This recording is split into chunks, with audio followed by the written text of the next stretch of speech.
사도행전 63번째 시간 함께 읽었던 23장 12절에서 35절까지의 말씀을 가지고 다시 보면 다르게 보인다, 다시 보면 다르게 보인다라는 제목으로 하나님 말씀 나누겠습니다.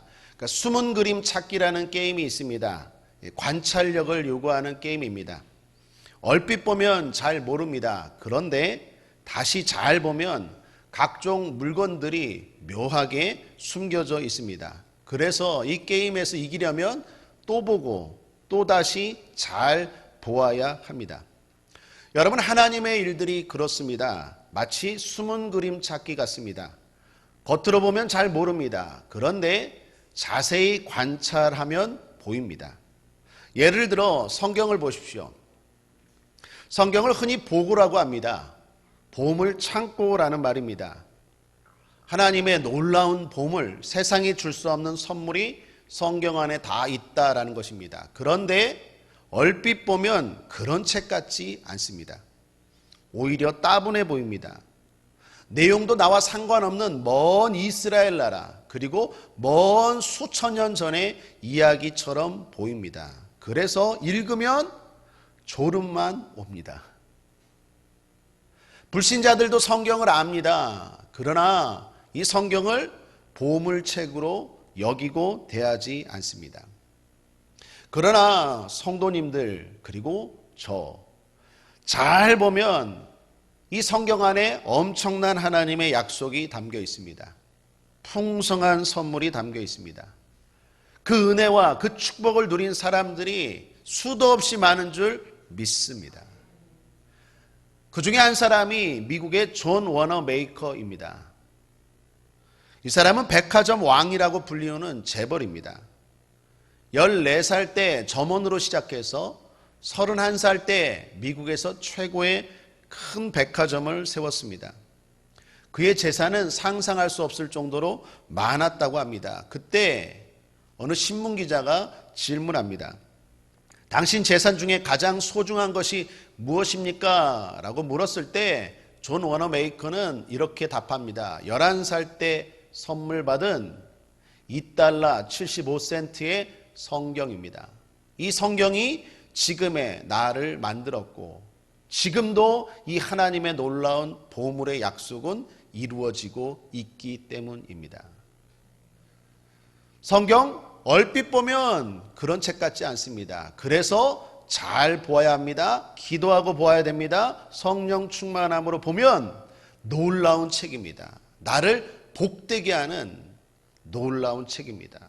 구원할 뿐만 아니라 풍성한 삶을 살게 하는 놀라운 책입니다. 저주에서 축복으로, 질병에서 치료로, 가난에서 부요로, 슬픔에서 기쁨으로 내 삶을 바꾸는 놀라운 책이 성경인 줄 믿습니다.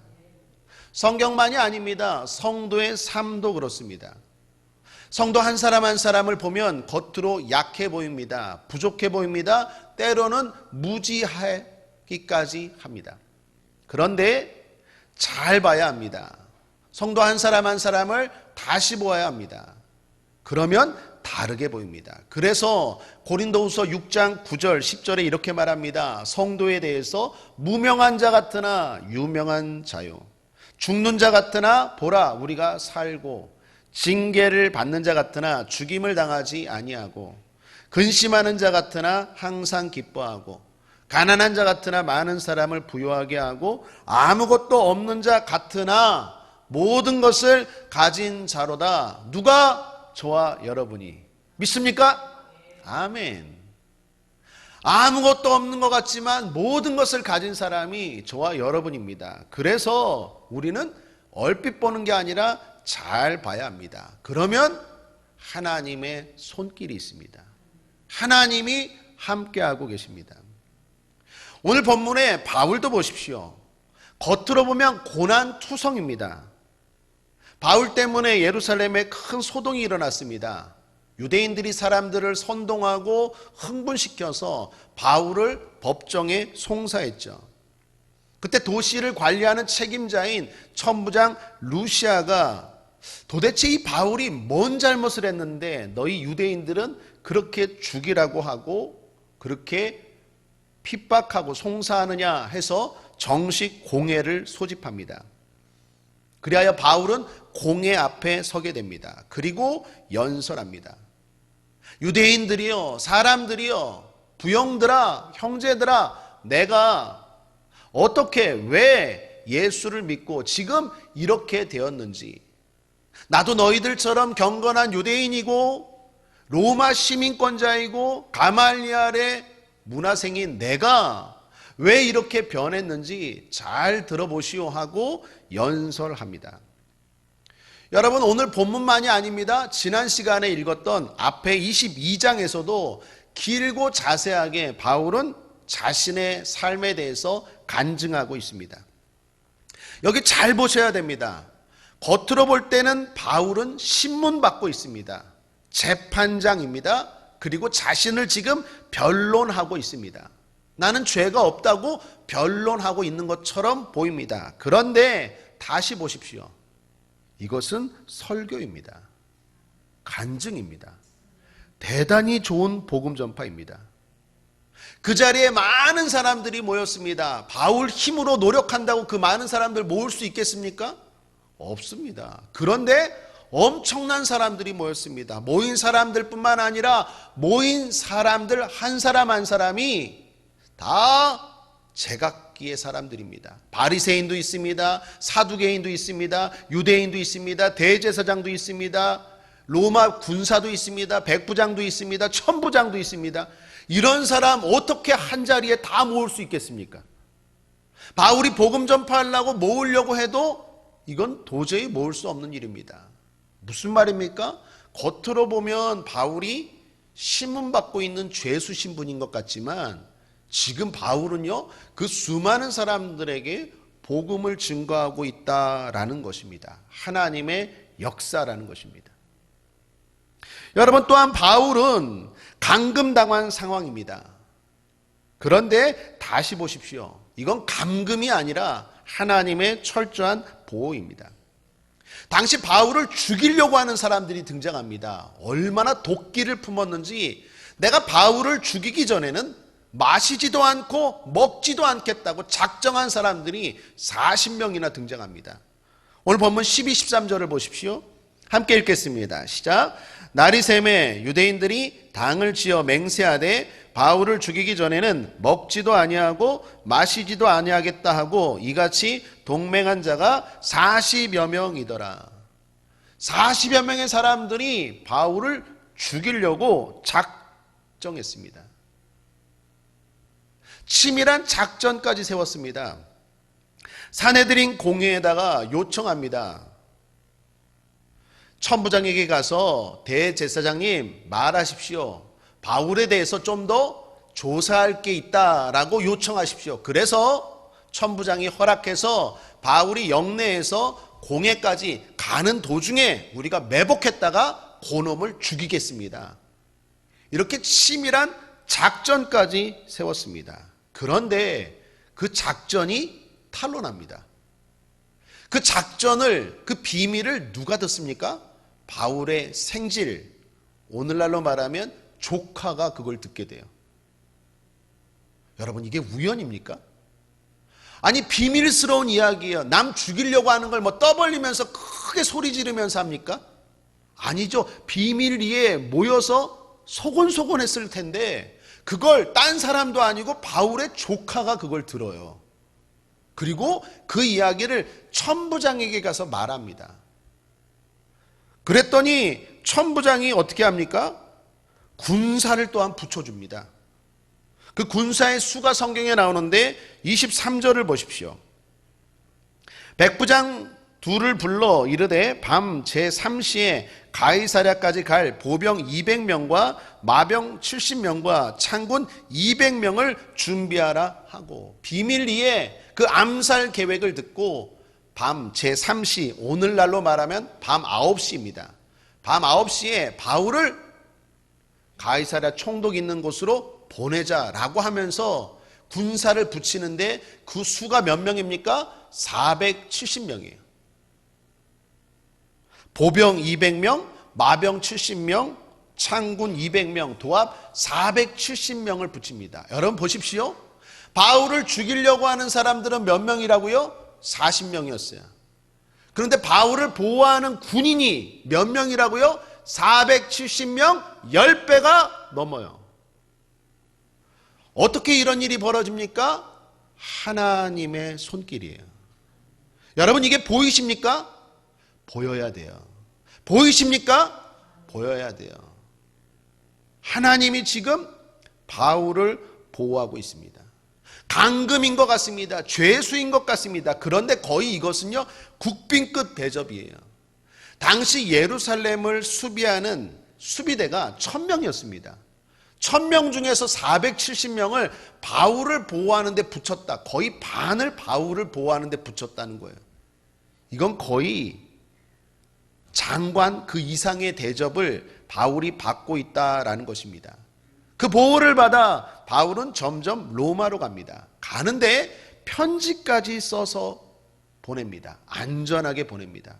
더욱이 타고 갈 짐승까지 준비시킵니다. 여러분 24, 25절을 보십시오.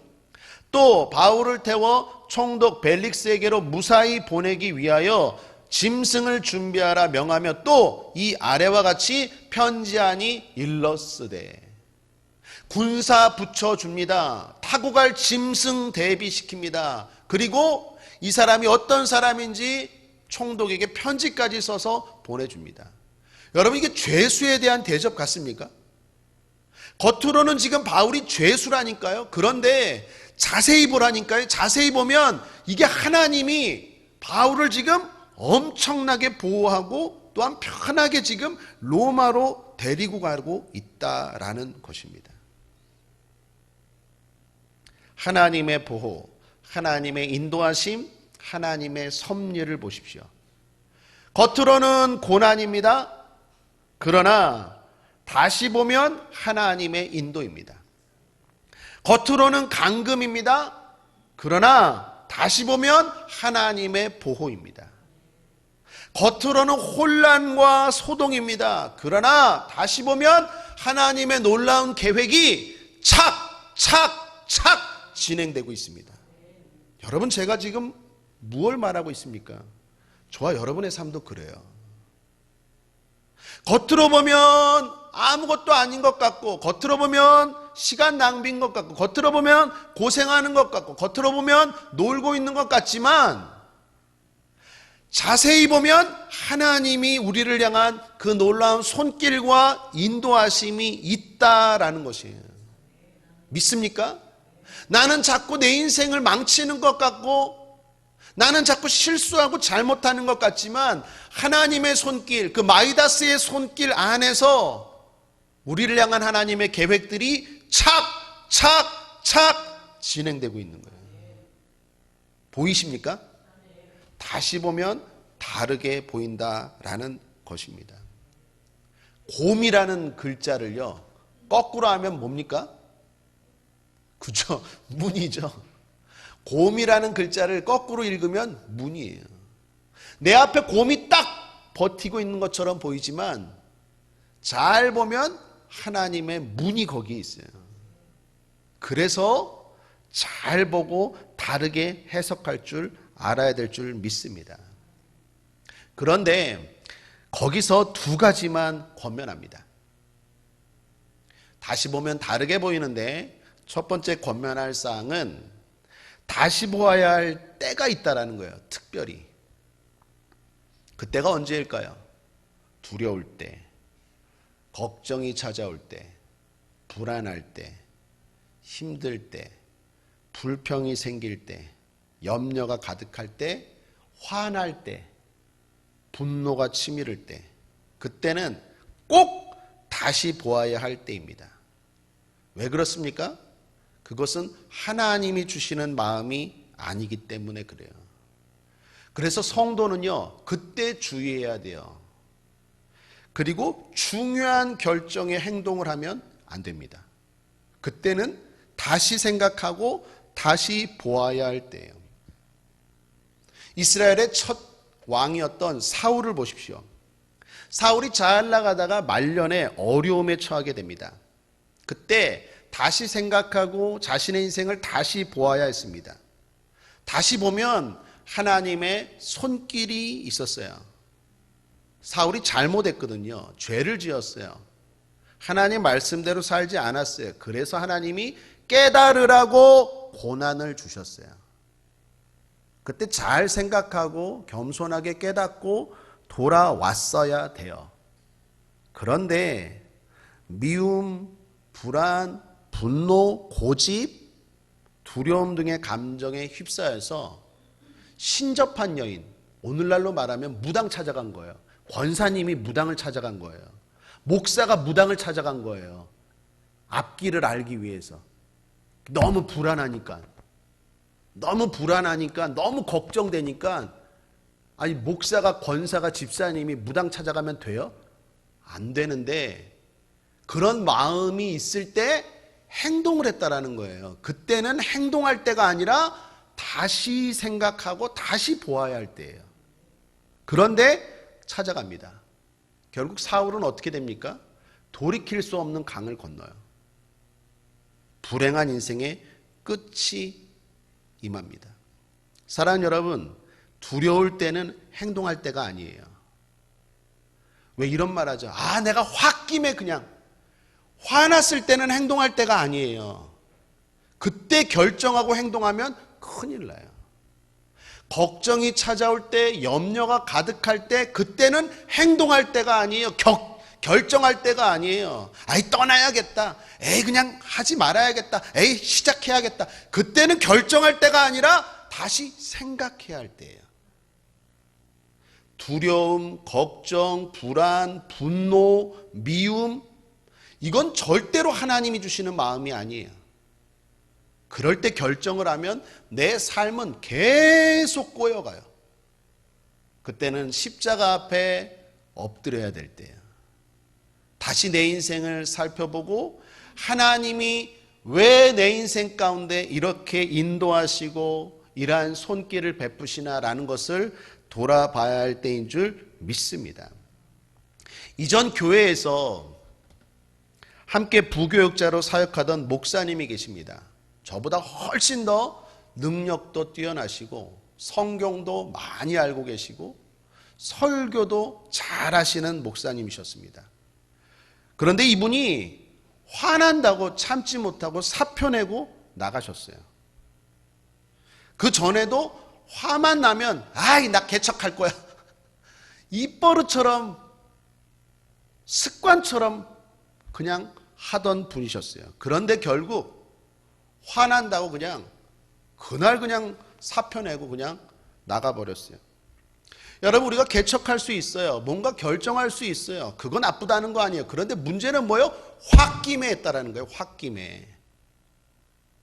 홧김에 나가버렸어요. 안 해. 나 개척하면 되지. 실력도 좋으세요. 능력도 좋으세요. 그런데 문제는 지금까지 몇 년이 지났는데 목회를 하고 있지 않아요. 몇 달 전에 우연히 만났는데 후회하고 계시더라고요. 그때 그냥 좀 참을 걸, 나오더라도 좀 더 기도 좀 더 하고 100일 기도라도 하고 나올 걸 후회하더라고요. 여러분, 목회만 그런 줄 아십니까? 제가 20년 목회하면서 수많은 성도들을 봤어요. 대부분 홧김에, 걱정 때문에, 불안해서, 초조해서, 할 게 없어서 그때 결정하고 행동한 것 때문에 더 인생이 힘들어지는 경우들을 많이 보게 돼요. 사랑하는 여러분, 다시 보아야 될 때가 있어요. 특별히 두려울 때는 다시 보아야 돼요. 염려가, 걱정이 생길 때는 다시 보아야 할 때지 그때 결정하면 안 돼요. 그때 행동하면 안 돼요. 나중에 크게 후회하게 돼요. 그러므로 사랑하는 여러분, 두려움이 있습니까? 불안합니까? 걱정이 찾아옵니까? 하나님, 전지전능하신 하나님이 계신데 왜 내 인생이 이렇게 될까라는 걸 다시 생각하고 다시 돌아보길 바랍니다. 그러면 보여요. 하나님의 사랑이 보여요. 하나님의 손길이 보여요. 내가 어떻게 해야 되는지 보여요. 내가 뭘 잘못했는지 보여요. 그걸 겸손하게 받아들이고 그리고 살아갈 때 우리 인생은 결국 잘 되고 잘 될 줄 믿습니다. 또 다른 권면 두 번째는요, 제대로 다시 보기 위해서는 성령 충만을 사모하시라라는 것입니다.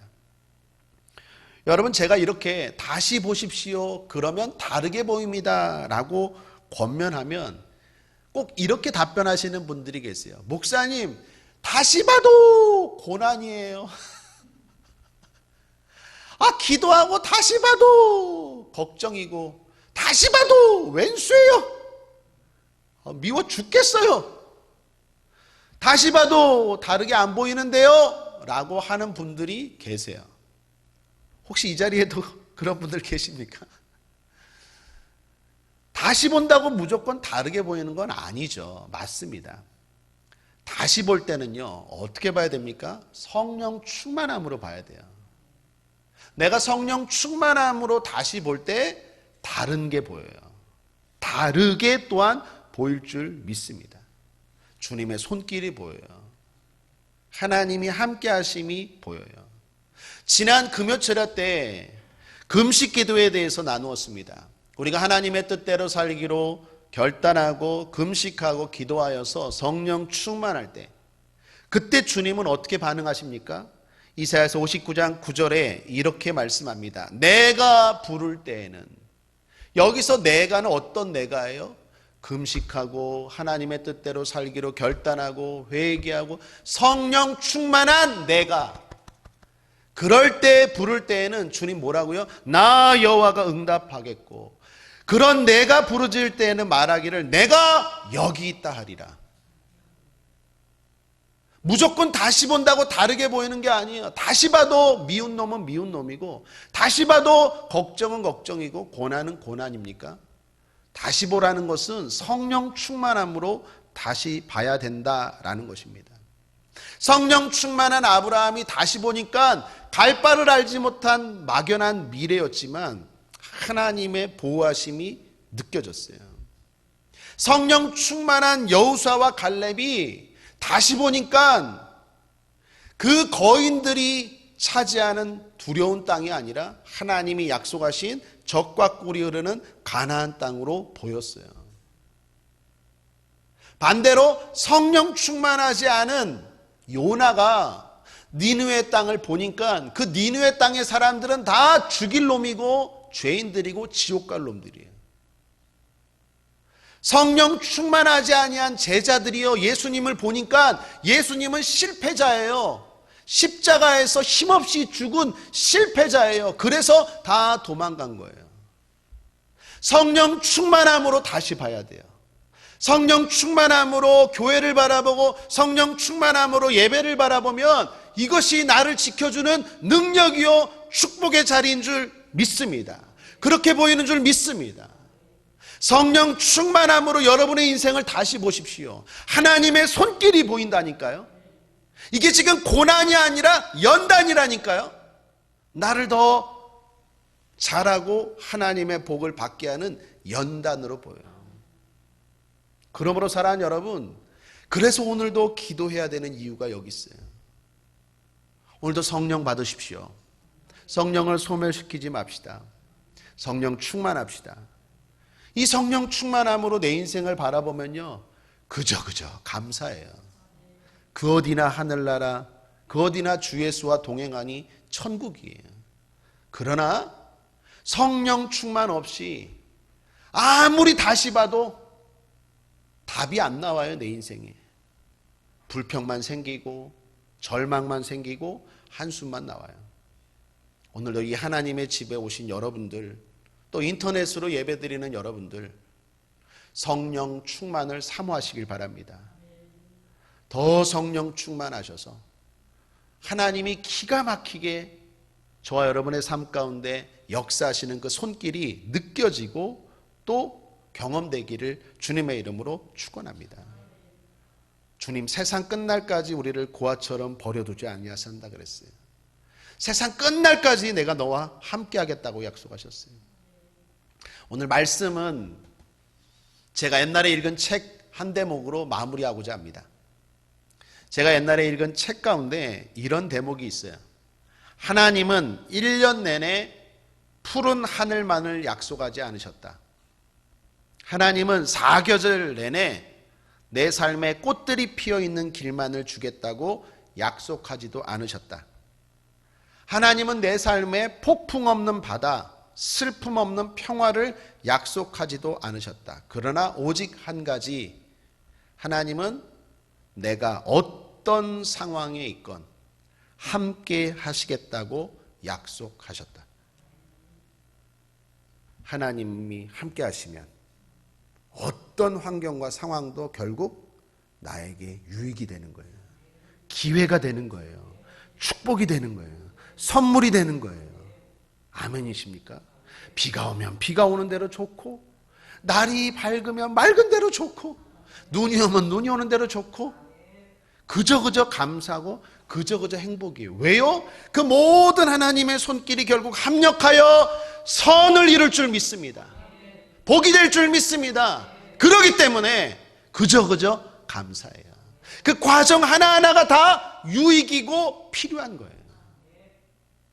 오늘도 그 손길이 성령 충만한 저와 여러분에게 다시 보이게 되기를, 꼭 볼 수 있게 되기를 바랍니다.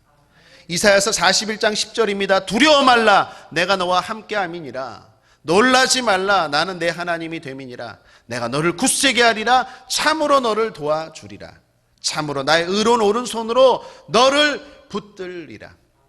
이 주님과 함께 저와 여러분의 인생을 다시 보십시오. 그러면 분명 다르게 보일 것입니다. 기도하겠습니다. 좋으신 하나님 아버지, 우리가 육의 눈으로만 바라보지 않게 해주시고 성령 충만한 영의 눈으로 다시 내 삶을, 주변을 바라보게 하여 주옵소서. 그러면 분명히 하나님의 손길이 보입니다. 사랑의 손길이 보입니다. 사랑의 징계의 손길이 보입니다. 사랑의 축복의 손길이 보입니다. 그저 나를 사랑하시는 하나님의 손길이 보입니다. 그 손길을 보고 그 손길을 의지하고 믿음으로 살아가는 우리 모두 되게 하여 주옵소서. 그것을 보지 못하게 방해하는 원수와 탐막이 예수 이름으로 명하노니 떠나갈지어다, 물러갈지어다. 주여, 오늘도 성령으로 충만하길 원하오니 인정합니다. 환영합니다. 모셔드립니다. 의지합니다. 역사하시고 함께하여 주옵소서. 감사드리며 예수님의 이름으로 축복하고 기도했습니다. 아멘.